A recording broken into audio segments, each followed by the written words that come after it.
నా రెమ్యూనరేషన్తో పాటు దాంట్లో నాకు 20% ఇయ్యని అడగడం బిగిన్ చేశాను. 20 నుంచి 30, 30 నుంచి 50, చివరికి ఆ అమౌంట్ లో 80% ఇప్పుడు తీసుకుంటున్నారు హీరోలు రెమ్యూనరేషన్ తో పాటు. అదొకటి. ఇదంతా వాస్తవంగా ఆపేడుగా ఇతను జగన్. ఇప్పుడు ఇతను చేసింది ఏంటి, ఇవాళ దేబరించక్కర్లా.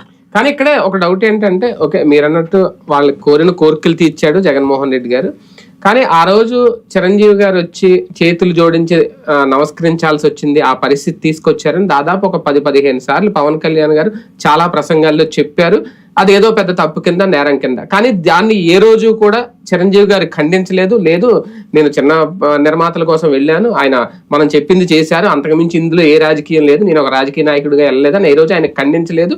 ఈవెన్ ఇప్పుడు కూడా కనీసం ఇప్పటికీ టాలీవుడ్ ఇండస్ట్రీ అంటే ముందు మీరు అన్నట్టు అల్లు అరవిందో లేదంటే మెగాస్టార్ చిరంజీవి వీళ్ళే గుర్తొస్తారు. కనీసం ఓకే కలిసి చేసే పరిస్థితి ఇప్పుడు లేకపోవచ్చు, ఆయన ప్రచారంలో ఉన్నారు కాబట్టి ఒక ట్వీట్ చేయడమో లేదంటే ఒక వీడియో రిలీజ్ చేయడం ఏమీ లేదు. నిజంగా ఇవన్నీ చూస్తా ఉంటే గ్యాప్ చాలా స్పష్టంగా కనిపించట్లేదు. ఇక్కడే కాదు అంటున్నాను, వాళ్ళ దీని గురించి జగన్ అన్నే కాదు, రాజశేఖర రెడ్డి చనిపోయినప్పుడు కూడా స్పందించిన వాళ్ళు అతి పరిమితం ఫిల్మ్ ఇండస్ట్రీ. కానీ ఇప్పుడు కంప్లీట్ జీరో చెయ్యరే కావాళ్ళు. ఇప్పుడు ఏంటి మళ్ళీ చంద్రబాబుతో ఇప్పుడు పక్కన పవన్ కళ్యాణ్ ఉన్నాడు, అదే అంటున్నాను. 2 ప్రధానమైనటువంటి శక్తులు, నందమూరి కుటుంబం, మెగా కుటుంబం, ఇద్దరితో గొడవ పెట్టుకుంటే రేపొద్దున మా భవిష్యత్తు ఏంటి అనే భయం ఉంటది.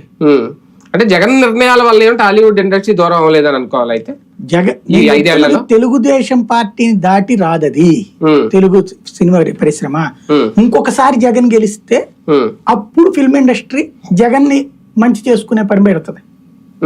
అంటే అవసరాలు అయితే ఉంటాయి కదా ప్రభుత్వం కాబట్టి ఇతను రేపు ఉంటాడో ఉండడో, మళ్ళీ చంద్రబాబు అయితే శాశ్వతం కదా అనే లెక్కలో ఉన్నారు వాళ్ళు.